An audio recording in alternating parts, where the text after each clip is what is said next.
우리를 예수 그리스도의 피로 정결케 하시고 우리를 성령께서 날마다 우리를 성결케 하기 위해서 주의 전으로 불러주시고 말씀과 기도의 자리로 인도하심을 감사합니다.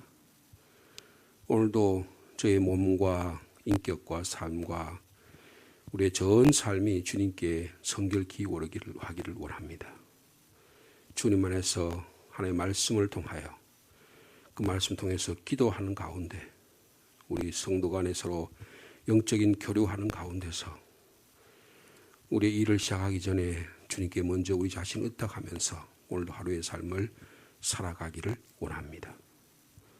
조용히 머리 숙이며 또 하나님의 말씀에 귀를 기울인 저희들에게 주님 다가오셔서 말씀하여 주옵소서. 저희 삶이 깨닫지 못하고 바로 알지 못해서 주님의 나라를 만들어가는데 부족하다면 주님 저희의 영을 깨워주시고 우리의 손과 발이 하나님의 삶 나라를 만들어가기에 부족함이 없도록 오늘도 채워주시기를 원합니다.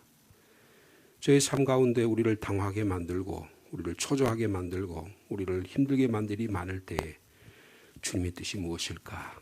주님이 그 가운데 우리를 어떻게 사용하기를 원하실까? 지혜롭게 생각하는 저희들을 되게 도와주셔서 어떤 형편에서도 주님만 믿고 오늘도 한 걸음 한 걸음 신앙의 발걸음 걸어가도록 주께서 축복하여 주시옵소서. 오늘도 하나님의 말씀에 귀를 기울입니다. 깨닫기를 원합니다. 예수님의 이름으로 기도하옵나이다. 아멘.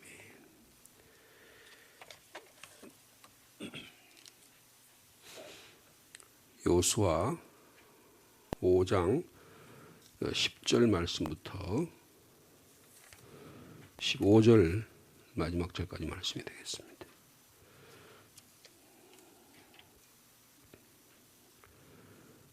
여호수아 5장 10절 말씀 오늘 묵상집 1월 14일자 말씀이 되겠습니다. 5장 10절에서 15절까지 말씀입니다. 제가 10절 말씀 먼저 읽습니다. 또 이스라엘 자손들이 길갈에 진쳤고 그달 14일 저녁에는 여리고 평지에서 유월절을 지켰으며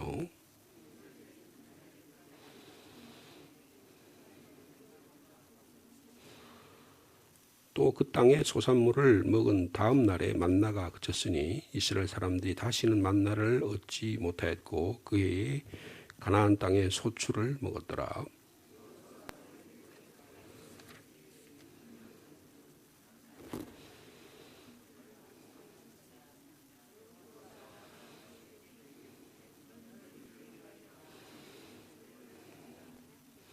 그가 이르되 아니라 나는 여호와의 군대 대장으로 지금 왔느니라 하는지라. 여호수아가 얼굴을 땅에 대고 엎드려 절하고 그에게 이르되 내 주여 종에게 무슨 말씀을 하려 하시나이까.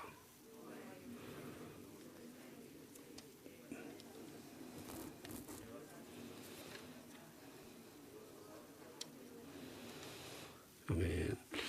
지금 이스라엘 백성이 길갈이라는 곳에 와 있습니다. 네, 길갈에 왔을 때에 날이 4장 19절에 보면 첫째 달 10일에 길갈에 진을 쳤다 그랬습니다. 첫째 달 10일인데요. 그 첫째 달 10일에 지금 이스라엘 백성이 40년 전에 그들이 지금 있었던 사건을 기억하면서 지금 다시금 도를 세우고 그리고 특별히 할례를 베푸는 그런 날입니다. 그런데 오늘 본문에 보면 14일이라 그랬죠. 5장 10절에 그죠? 이스라엘 자손들이 길갈에 진쳤고 그달 14일에 그러니까 14일 저녁이라고 했으니까 며칠이 지났습니까? 나흘이 지났죠.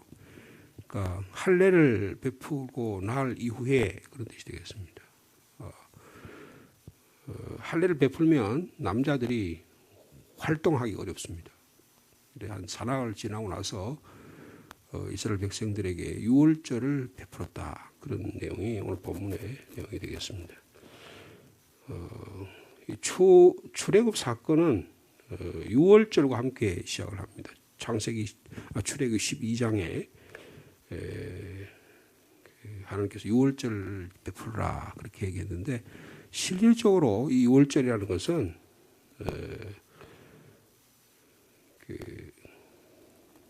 원래 양치는, 이분들은 양치는 사람들이잖아요. 목동들입니다. 주로 이스라엘 사람들은. 이들은 목초지를 향해서 출발하는 절기가 6월절이에요. 절기상으로 보면 우리도 24절기가 있잖아요. 지금은 뭐 5일날이 소환이고 이번 20일이 대한입니다.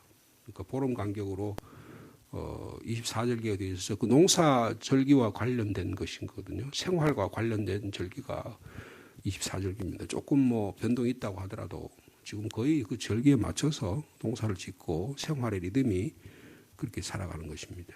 그 해와 달과의 관계 안에서 우리의 생활이 결정된다, 그렇게 볼 수가 있는 것이죠. 이스라엘도 마찬가지입니다. 이스라엘도 우리의 음력에 해당하는 절기가 있어서 거기에 맞춰서 삶의 리듬이 세워지는 것입니다. 6월절과 무교절도 마찬가지입니다. 6월절은 양치는 사람들이 목초지를 향해서 출발하는 절기였었어요. 그래서 겨울에 이제 10월부터 비가 내리고 그 다음 이듬해 1월쯤 비가 내리기 때문에 지금은 이스라엘 날이 따뜻하고 그리고 비가 많이 내려서 그리고 한 3월 정도 되면 온 사방에 꽃이 피는 그런 시점입니다. 4월만 되면 날씨가 아주 햇볕이 강하게 내리쬐면서 건기가 돼서 온 천지가 다 메마르는 이런 절기가 우리하고는 완전히 좀 정반대라고 볼 수 있죠. 그래서 겨울 비가 내리고 그러면 이제 막 초목이 자라기 시작합니다. 그러면 가축을 데리고 동네에서 멀리 떠나는 거예요. 왜냐하면 이제 겨울 비가 내려서 밀과 보리를 심어놨는데 목초지 이 동네 가까이 놔두면 어떻게 해요? 양과 염소가 다 목초지에 있는 자기 밀과 보리를 다 긁어 먹는 거예요.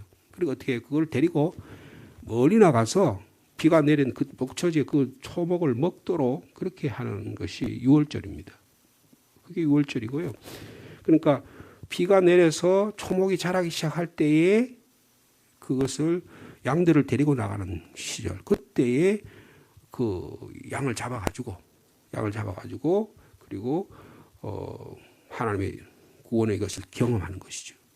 그 다음에 무교절은 곡식을 거두어 드릴 때 시작하는 절기입니다.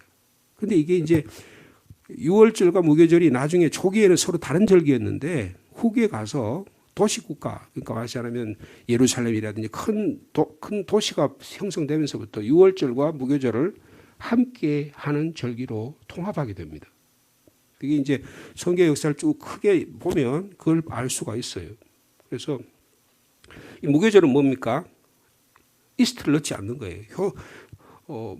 빵을 부풀리는 걸 넣지 않고 먹는 그런 절기라는 것이에요. 그래서 이게 지금 40년 동안 이스라엘 백성이 광야에서 뭘 먹었습니까? 만나를 먹었습니다. 제대로 사막에서 뭔가를 초목을 키워가지고 그리고 밀보리를 키워서 할 수 있는 곳이 안 되잖아요. 그러니까 만나라는 게 뭡니까? 여러분 새벽에 이슬같이 내리는 거예요. 새벽에 이슬같이 내리면 여러분 그 출애굽기 16장 4절에 보면 내가 너희를 위해 하늘에서 양식을 비같이 내리니 백성이 나가서 일용할 것을 날마다 거둘 것이라 그렇게 말했습니다. 근데 이게 그 나타난 현상을 보면 새벽에 이슬이 내린 후에 그리고 이슬이 마른 후에 광야 지면에 작고 둥글며 서리 같은 것이 딱 이렇게 결정체가 생기는 거예요. 그러면 그걸 걷어다가 한 오멜씩 한 오멜이 한 2리터 정도 되는데 개인당 자기 먹을 만큼만 거두어서 먹는 것입니다. 주로 시나이 반도에서 그런 일이 일어났어요. 근데 지금 시나이 반도에서 매일같이 그러면 새벽에 1년 내내 이슬이 내리느냐? 안 내립니다. 한 네게브 사막, 그러니까 이스라엘 사람들이 살기 어려운 이 브엘세바 밑에 있는 그리고 시나이 반도 쪽에서는 1년에 365일간 한 200일 정도 이슬이 내린대요. 근데 새벽에 이슬이 내리니까 이슬이 어떻게 합니까? 이렇게 머금어 가지고 있을 때 왜 사막에 있는 동물들이, 특별히 양들은 그 이슬을 먹고 자라는 거예요. 물이 없으니까, 근데 양은 다행히도 물을 적게 먹어도 된대요. 그래서 그 이슬을 먹고 자라는 거예요. 모든 생명체가 그 이슬을 먹고 자라는 것입니다. 근데 그 이슬의 결정체가 해가 뜨면서 그 이슬의 결정체가 놀랍게도 만나로 변해요. 이게 하나님이 주신 기적이거든요. 근데 그 40년 동안 그것이, 그러니까 365일 새벽같이 이슬이 내리고, 그 이슬이 내리니까 동물들이 그걸 먹고, 그리고 그것도 양들이 그걸 먹고, 모든 식물들이 그것을 먹으면서 자라는 거예요. 근데 하나님께서 그 이슬 결정체 속에서 하나님 만나를 만들어 주신 거예요. 근데 그달 14일이 됐습니다. 할례를 베풀었습니다. 10일. 그리고 나흘 후에 이스라엘 백성이 거동을 하기 시작하니까 지금 6월절 식사를 시작합니다. 여리고 평지에서 6월절을 지켰다 그랬습니다. 새로운 일을 시작하신다라는 거예요. 하나님이 새로운 일을 시작하신다. 앞에서 할례를 다시 받게 함으로써 그동안 40년 동안 광야에 있으면서 하나님을 원망하고 불순종하고 광야에서 떠돌아다니는 그 광야의 생활이 이제 시체로 죽게 된 그들을 이제 수치와 부끄러움에서 굴러가게 하셨다는 게 바로 길갈, 할례를 베푸신 의미잖아요. 이제 수치가 제거됩니다. 이제 수치가 제거되니까 이제 새로운 음식을 먹게 하시는 거예요.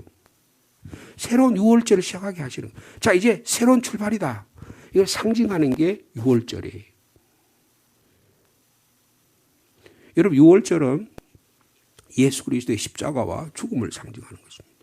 그러나 예수 십자가 죽음과 동시에 6월절은 예수 그리스도의 부활을 의미하는 거예요. 그러니까 우리의 삶이 예수 그리스도를 죽고 그 다음에 다시 3일 만에 부활해서 새로운 생명으로 시작하는 것이 이제는 가나안 땅에서의 삶의 시작이다. 이걸 상징적으로 가르쳐 주는 것입니다. 과거를 이제는 너 삶 속에서 단절시키고 하나님의 일들을 새롭게 시작하라. 이걸 받아들인다는 거예요. 여러분, 저희들이 새해가 되면 성구영신 예배 때 뭘 합니까? 성찬식을 하잖아요. 성찬식은 6월절의 행사를 기념하는 거예요. 뭡니까? 새로운 시작을 한다고 하는 결의를 다지는 겁니다. 그동안에 하나님께서 약속의 땅을 주겠다고 했던 게 스톱! 멈춰 있어요. 왜요? 여러분, 애굽에서부터 200만을 이끌고 모세가 가나안까지, 가나안 땅에 들어갈 때 바로 직행을 지중해에서 최단기로 갔으면 얼마쯤 걸렸을 것 같아요? 40일이면 충분히 갑니다. 40일은 가는 거예요. 모세가 길을 너무 잘 알기 때문에 가면 돼요. 근데 하나님께서 그 길을 똑바로 가지 않게 했어요. 왜요? 만약에 그거 갔더라면 그 가나안 땅에 팔레스틴 그게 아주 강력한 족속들이 이스라엘 민족이 다 멸망할 거라는 걸 알았어요. 그래서 하나님께서 길을 돌리셨어요. 그래서 우회절을 통해서 저 밑에 시나이 반도 저 밑으로 해가지고 그 다음에 막 오랫동안 계속 근데 그러면서 어떻게 해서 이스라엘 백성이 하나님을 시험합니다. 그리고 하나님 만나고 매출하기와 낮에는 구름 기둥으로 밤에는 불 기둥 인도해 주심을 불평해요. 그래서 하나님이 약속의 땅을 주시려고 하는 것을 40일 만이면 갈 거를 40년으로 연장을 합니다. 그런데 이제 훈련의 과정이 마쳤어요. 이제 하나님께서 할례를 베풀고 그리고 6월절에 음식을 먹게 하심으로 해서 6월절 음식을 지키게 함으로 해서 새로운 일을 이제 다시 시작하시는 거예요. 다시 할례를 받고 다시 6월절을 시작함으로 해서 40년 동안의 광야에서 계속되던 사건이 마치게 됩니다. 만나가 그치게 됩니다. 광야에서 육신의 삶을 이제 마치고 새로운 삶을 시작하는 거예요. 그래서 만나가 그치게 되니까 뭘 먹었다 그랬어요? 그 땅에 6월절 이튿날 11절이면 그 땅에 소산물을 먹었다 그랬습니다. 그 해부터 가나안 땅의 소출을 먹기 시작했다 그렇게 말씀합니다. 세곡식을 먹는 것입니다. 하나님이 허락하시는 젖과 꿀이 흐르는 땅에 젖과 꿀을 먹는다는 거예요. 여러분 2022년에 우리의 과거를 수치를 굴러버리고 그리고 하나님이 주신 양식을 먹고 올 한 해 동안에 주님 주신 젖과 꿀이 흐르는 축복의 삶을 살아가는 저 여러분들을 축복합니다. 자, 그런데 놀라운 일이 일어나요. 자, 이게 참 이해하기 어려운 13절에 보면 여호수아가 여리고에 가까이 갔는데 갑자기 한 천사가 한 사람이 등장을 합니다. 거기 보니까 눈을 들어 보니까 한 사람이 칼을 빼어서 손에 들고 마주 딱 서 있는 거예요. 여러분 이게 구약에서 이런 일들이 가끔 일어납니다. 그거는 여기서 그것도 자기 이름을 뭐라고 표현하느냐면 14절에 나는 여호와의 군대 대장이다 그랬어요. 이 군대 대장이라는 말은 천사를 가리킬 때 쓰는 말이에요. 그러니까 천사로 하나님께 천사로 나타나셔서 이 이스라엘 여호수아에게 명령을 하는 거예요. 여리고 성리 전투를 앞두고 있습니다. 칼을 빼어든 천상의 군대 장관이 나타났어요. 그런데 여호수아가 뭐라고 질문합니까? 여호수아가 나가서 그에게 묻되 너는 우리를 위하느냐 우리의 적들을 위하느냐. 이게 무슨 질문이에요?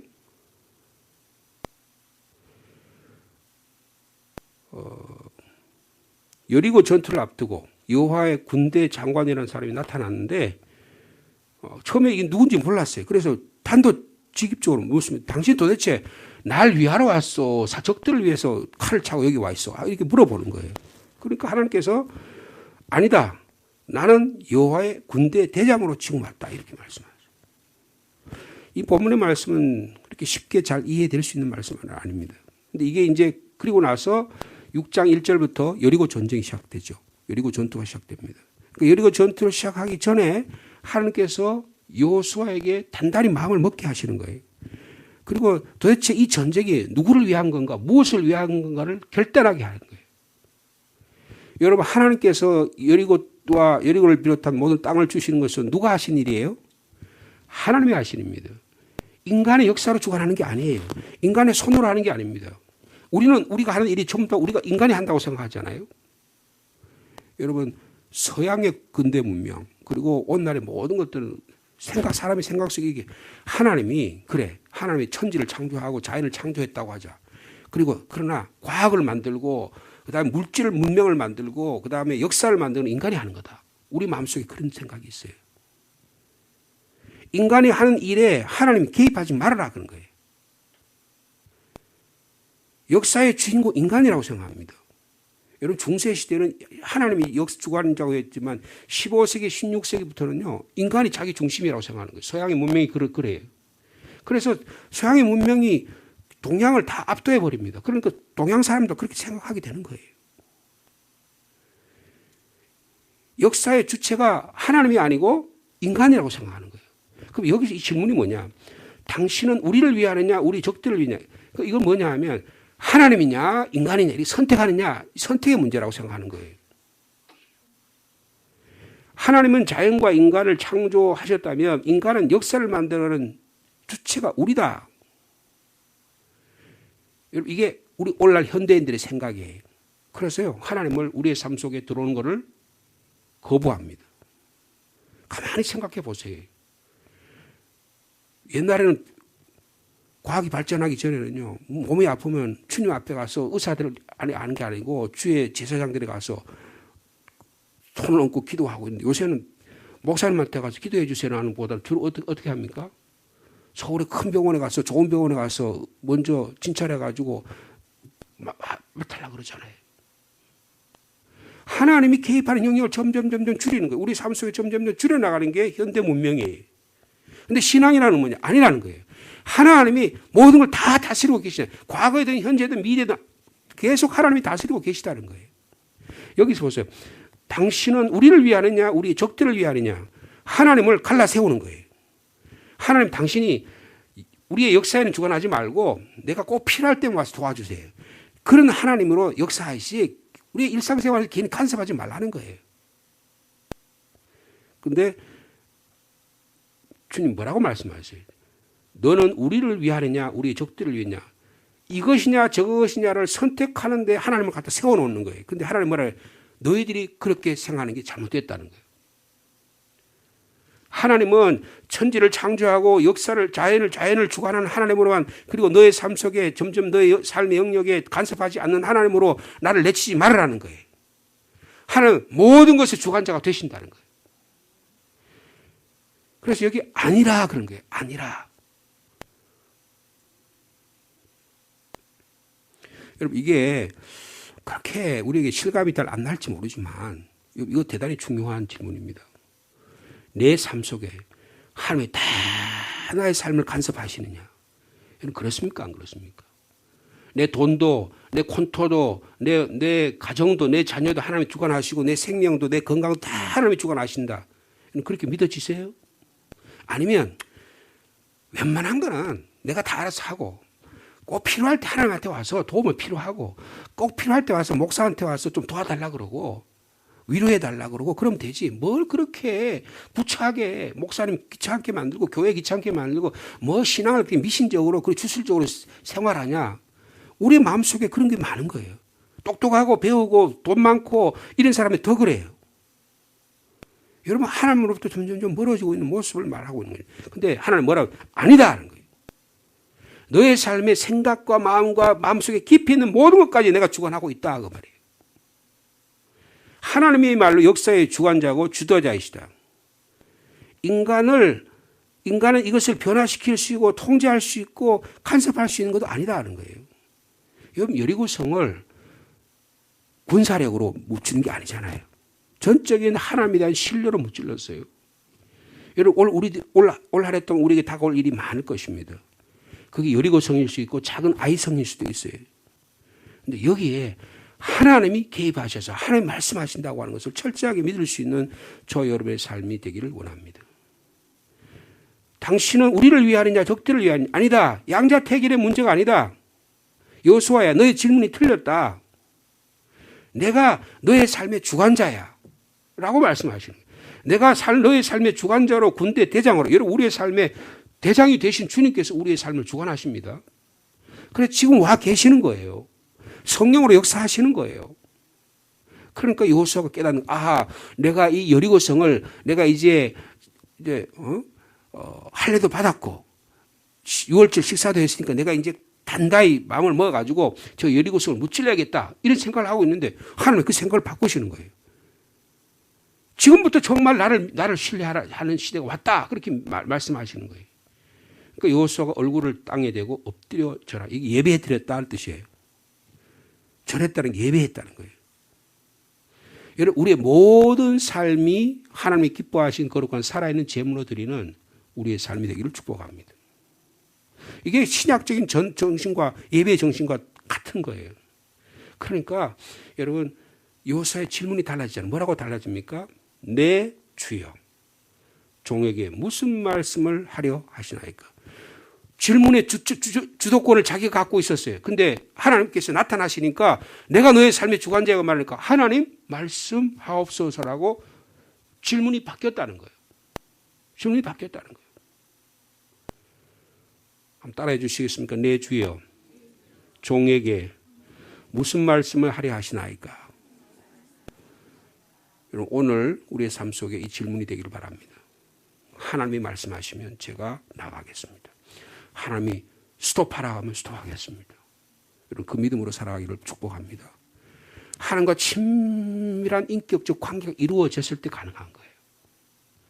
하나님과 날마다 만나는 경험을 하지 않고 이런 게 갑자기 나타나는데 이렇게 대답할 수가 없어요. 모세가 40년 동안 실패와 좌절 가운데서 미디안 광야에서 수많은 좌절을 겪어서 떨기나무 같은 나타나신 하나님의 말씀에 불순종하고 계속 빼다가 결국은 하나님과 인격적인 관계가 이루어집니다. 여호수아가 이렇게 할 때까지는 자기 앞에 있었던 선임자였던 모세의 삶을 다 되돌아보고 그 많은 것들을 통해서 하나님이 나 어떻게 역사하는 걸 지켜봤어요.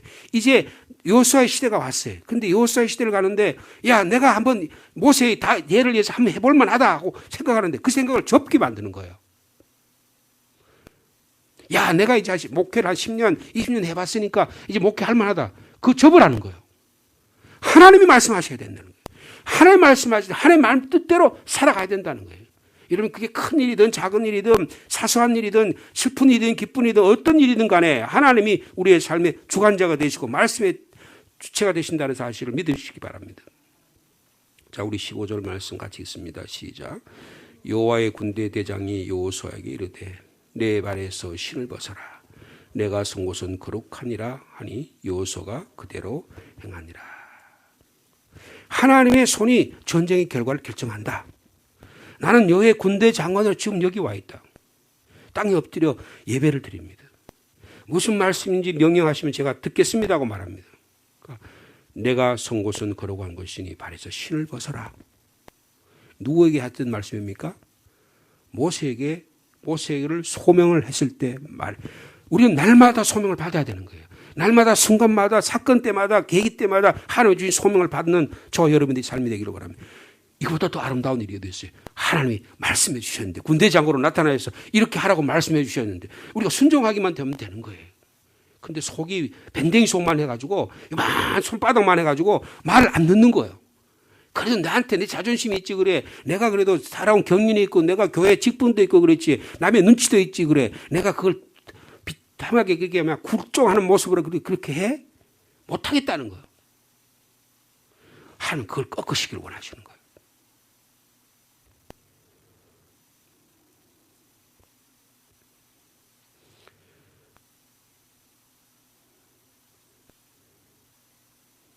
여러분, 오늘 이 사건에 군대 장관이 나타난 이 사건에 우리에게 가르쳐준 이 교훈이 뭡니까? 하나님을 신뢰하라는 거예요.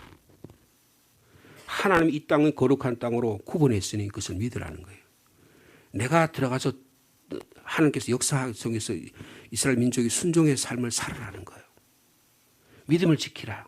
하나님께 예배하라. 거룩함을 지키라. 나를 신뢰하라라고 하는 명령이 여기에 들어있습니다. 여호수아야, 너가 지금 있는 곳이 거룩한 땅이야. 왜요? 하나님 임재하셨으니까. 하나님 말씀하셨으니까. 여러분, 이 상주 땅이 거룩한 땅으로 변화되는 역사가 일어나고 축복합니다.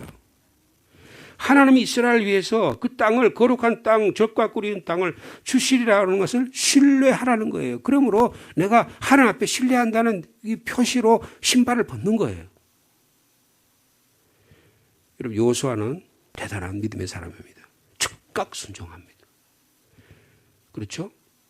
내가 선 곳은 거룩하니라 하니 여호수아가 그대로 행하니라. 거기 조건부가 없어요. 앞에 어떻게 한다면 순종하겠다는 게 없어요. 예수님과 우리 사이에, 하나님과 우리 사이에 조건이 있으면 안 됩니다. 무조건적인 단순한 순종이 하나님의 길을 만들어가는 역사예요. 여러분, 그 사이에 조건을 달했을 때 우리는 다 추락하게 돼 있어요. 여호수아는 하나님의 부르심과 명령에 즉각 신뢰로 순종합니다. 자기 군대의 지혜와 용맹함이 하나님 앞에서, 명령 앞에서 자기 용맹으로 지혜로 하는 게 아니고 하나님의 뜻대로 된다는 사실을 엎드려 순종합니다. 이 사실을 이걸 알았어요. 위대한 신앙인입니다. 여러분, 한 분 한 분들이 여호수아와 같이 위대한 신앙이 되기를 축복합니다. 진정한 용기가 어디서 나느냐? 하나님에 대한 철저한 신뢰에서 나온다. 이 모세를 사용하신 하나님께서 이제 여리고성의 전투를 앞두고 큰 전쟁을 앞두고 여호수아에게 진정한 신뢰가 뭔지를 깨닫게 하십니다. 오늘도 우리 삶 속에 그게 여리고의 전투였든 아니면 아이성의 전투든 큰일이든 작은 일이든 간에 하나님이 거룩하심 앞에 하나님이 역사하시니까 그것이 거룩한 땅이다. 내 삶이 아니라 하나님의 삶이 내 삶 속에서 일어나고 계신다. 이것을 철저하게 순종하며 살아가는 복된 하루의 삶이 되기를 축복합니다. 주님, 여호수아와 이스라엘 백성은 여리고 성 앞에 있습니다.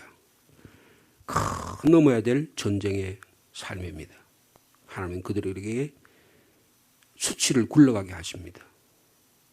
불안과 좌절과 두려움을 가지고 결코 우리 앞에 큰 산을 넘어갈 수가 없습니다. 수치를 굴러가게 하신 하나님, 우리 안에 있는 두려움을 굴러가게 하여 주옵소서. 그리고 하고 새로운 음식을 먹게 합니다. 이제는 만나를 그치게 하시고 내가 준 이 젖과 꿀이 흐르는 땅의 음식을 먹어라.